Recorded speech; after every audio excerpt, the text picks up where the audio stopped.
Hi! Today on Araw-Araw Filipino, we will continue to learn Filipino words for objects inside your house. This time, we will talk about a kitchen. The word for kitchen in Filipino is kusina. Kusina. Let us learn what objects are in the kitchen. Anong mga bagay ang nasa kusina? What? Anong? Objects, mga bagay. In the, nasa. And kitchen, as we just learned, kusina.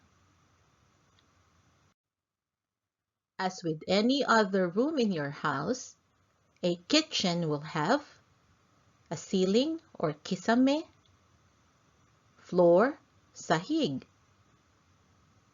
wall, dingding, window, bintana, and door is pinto.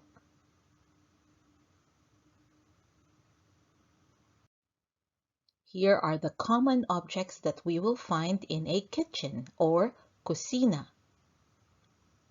The sink is lababo. Tap, gripo. Refrigerator is simply ref or frigider. And stove is kalan. The oven, we simply use the English word oven, as well as for cabinet and shelf or shelves. Now let us add some more objects to this kitchen or kusina. Let us begin to learn Filipino words for our cooking utensils. The first one is knife, kutsilyo. Tongs, pangsipit. Ladle, sandok. And turner, siyanse. Next, let us learn the words for pots and pans. The saucepan is cacerola. A frying pan is kawali. And pot is caldero. Now our pots and pans may also have lids. A lid is takip. What else do we have in this kitchen?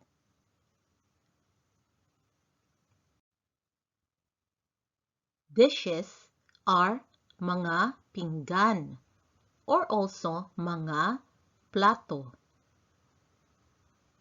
Soap, sabon. And the sponge, esponja. And the cloth is basahan. We also have on the counter a kettle, takore.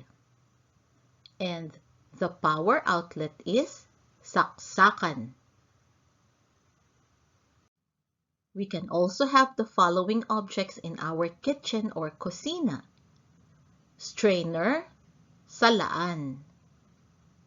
Chopping board, sangkalan. Grater, kudkuran. So those are the basic objects that we can find in a kitchen or kusina. I have a learning tip for you, which I hope you will find useful. Do you have post-it notes or sticky notes at home? You can write the Filipino words for objects in your kitchen and then put it anywhere visible to you. And every time you reach out for, let's say, a knife, you'll see that it is kutsilyo or a pot is caldero. And over time, you will get used to these words And when it's time, you don't need those post-it notes anymore. You just remove it. Our lesson will not be complete without some example conversations in the kitchen. Let us cook food. Magluto tayo ng pagkain.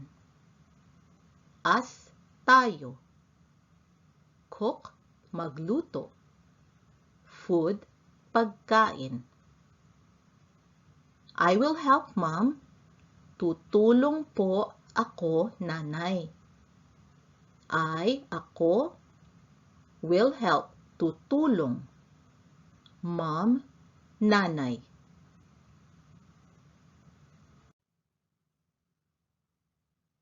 Please get the meat from the fridge. Pakikuha ang karne sa ref. Please get, pakikuha. In Filipino, to say please plus an action, we put the word paki in front of the action word kuha. Pakikuha. The, ang. Meat, karne. From the, sa. Fridge, ref. You get a knife and chopping board too. Kumuha ka din ng kutsilyo at sangkalan. You, ka. Get, kumuha. Knife, kutsilyo. And, at. Chopping board, sangkalan. To, din. Now, you are seeing verbs and different tenses or forms of the verbs. If you want to learn more about this, there is a separate lesson on verbs and tenses, and I will put the link in the description below. And here is the last part of the conversation. You can wash the vegetables. Pwede ka maghugas ng mga gulay. You, ka, can, pwede. Wash, maghugas. Vegetables, mga gulay. To which the girl answered, Okay, Mom. Okay po, Nanay. Here is a list of things that we do in the kitchen. Activities in the kitchen. Mga gawain sa kusina. Activities, mga gawain. In the, sa, and kitchen, kusina. In the kitchen or kusina, we can cook or magluto. We can also boil or magpakulo. Fry, magprito. Peel, magbalat. We can also slice or cut, and that is maghiwa. And last, we can wash, maghugas. These are words that you can use for your practice. That is our lesson today. And for your homework, find your post-it notes and label objects in your kitchen. Say the Filipino name of objects as you see them in your kitchen. Have fun!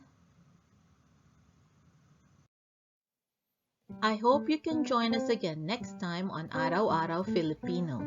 Thank you. Salamat po. Now, a few words from my son, Max. Thought this video was cool? Watch the next one and like and subscribe the channel too if you haven't yet. Bye-bye! Bye!